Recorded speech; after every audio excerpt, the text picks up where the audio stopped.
एक बार की बात है, एक बहुत बड़ी आर्ट गैलरी ने कॉन्टेस्ट डिक्लेयर किया। उसमें उन्होंने अनाउंस किया कि जो भी पेंटर पीस को डिपिक्ट करने वाली वर्ल्ड की सबसे अच्छी पेंटिंग बनाएगा, उसको $10 मिलियन का इनाम मिलेगा। यह बात पूरी दुनिया में फैल गई और पूरी दुनिया से हजारों पेंटर्स ने अपनी अपनी पेंटिंग भेजी उस कॉन्टेस्ट में पार्टिसिपेट करने के लिए। उन हजारों पेंटिंग्स में से जो इस कॉन्टेस्ट के जजेस थे, उन्होंने फाइनली 100 पेंटिंग्स को शॉर्टलिस्ट किया और उन 100 पेंटिंग्स की एक एग्जीबिशन लगाई। उस एग्जीबिशन में इन सारे पेंटर्स को तो इनवाइट किया ही किया, साथ ही साथ मीडिया वाले भी बैठे हुए थे और मीडिया वालों के साथ हजारों लोगों की भीड़ भी जमा थी। क्योंकि प्राइज अमाउंट इतना बड़ा था तो सबका इंटरेस्ट था ये जानने में कि कौन जीतेगा, कि वो पेंटिंग कैसी होगी और कौन वो पेंटर होगा जिसको इतना बड़ा अमाउंट मिलेगा। फाइनली वो दिन आ ही गया। वहां पर सारी ही पेंटिंग्स देखने लायक थी और एक से बढ़कर एक थी। उसमें से कुछ पेंटिंग्स थी जहां पर सबसे ज्यादा भीड़ थी। जैसे एक पेंटिंग थी जहां पर एक बिल्कुल साफ पानी की नदी बह रही थी, जिसके पीछे कुछ पहाड़ थे, उसके ऊपर बर्फ जमी हुई थी और पीछे से सनराइज हो रहा था।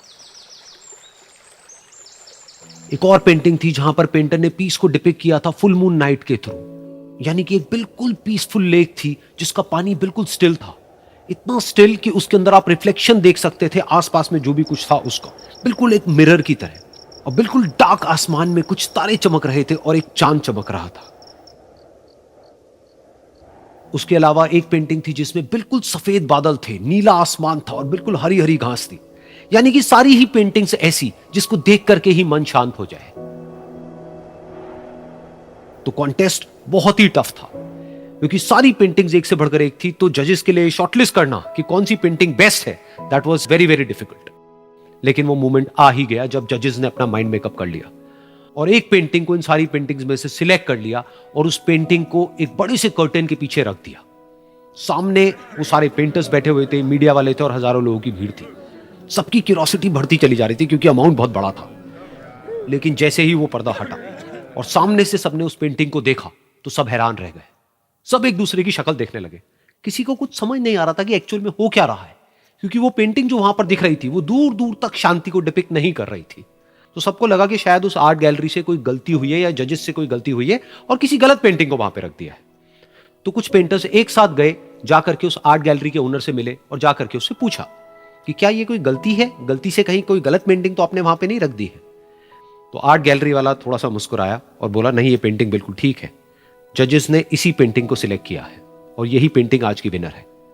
सारे पेंटर्स ये जवाब सुन करके गुस्से से भर गए और सबने मिल करके रिवोल्ट कर दिया। और ये देख करके सारे मीडिया वाले अपनी अपनी जगह से खड़े हुए और भागते हुए गए उस आर्ट गैलरी के ओनर के पास में और अपने अपने माइक्स उनके मुंह के आगे कर दिए। तो अगेन वो आर्ट गैलरी का जो ओनर था वो हल्का सा मुस्कुराया और उसने कहा कि मुझे कुछ बोलने से पहले एक बार इस पेंटिंग को आप लोग ध्यान से देखिए, थोड़ा पास से देखिए, शायद आपको कुछ ऐसा नजर आए जो दूर से नजर नहीं आ रहा है। क्योंकि आप सबने एक चीज तो देख ली कि इस पेंटिंग में आंधी है, तूफान है, चारों तरफ सब कुछ तहस नहस हो रहा है, आसमान में बिजली कड़क रही है, काले बादल है, ये सब तो आपने देख लिया। लेकिन एक चीज नहीं देखी कि इस पेंटिंग में एक घर भी है। उस घर में एक छोटी सी खिड़की है जहां पर एक आदमी खड़ा हुआ है। ध्यान से जाकर के देखिए, वो जो आदमी खड़ा हुआ है और बाहर देख रहा है उस घर से, उसके चेहरे पर कोई डर नहीं है, बल्कि एक हल्की सी मुस्कान है, एक ठहराव है, एक सुकून है। और यही है शांति का असली मतलब। यानी कि शांति का मतलब यह नहीं है कि हमारे बाहर सब कुछ शांत है और फिर हम शांत हैं, क्योंकि वो टेम्पररी है। असली शांति का मतलब यह है कि हमारे बाहर चाहे जो कुछ भी हो रहा हो, हम अंदर से पूरी तरह से शांत हैं, हमारा मन शांत है। क्योंकि जिसका मन शांत नहीं है, उसको चाहे आप कितनी भी सुंदर से सुंदर जगह पर ले जाकर के बिठा दो, वो वहां पर भी जाकर के दुखी ही रहेगा। लेकिन दूसरी तरफ से जिसका मन शांत है, उसके बाहर चाहे कुछ भी हो रहा हो, चाहे मौसम कैसा भी हो, चाहे उसके आसपास में सब कुछ तहस नहस हो रहा हो, तूफान हो, लेकिन वो अंदर से बिल्कुल शांत रहेगा।